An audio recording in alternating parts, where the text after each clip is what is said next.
الأمنية لزيارة الشعبانية في كربلاء هو التأكد أن هذه الخطة سليمة، وإذا كانوا يحتاجون إلى مزيد من الدعم في جهودهم في هذا الإطار. من الأقاليم الديوانية في محافظة كربلاء بعد اعتقاله، وهناك دعوات ضد المتهم من قبل شرطة كربلاء وأدى بحياته يعني هذا بالتحقيق.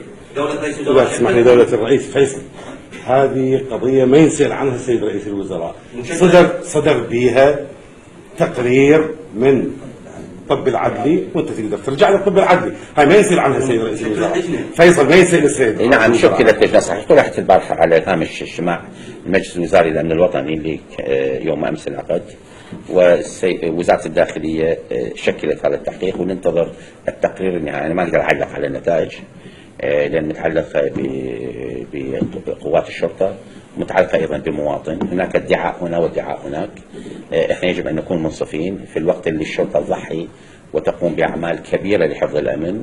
الشرطة عليها واجب أن تلتزم بالنظام العام والقانون كذلك، وأيضا المواطن عليه أن يلتزم بالقانون العام والنظام. الاتهام القوات الأمنية بهذا الشكل غير مقبول، يجب أن يكون هناك تحقيق، والتحقيق إذا كان هناك تجاوز من هذا العنصر أو ذاك العنصر بالتأكيد ستتخذ إجراءات في هذا الإطار.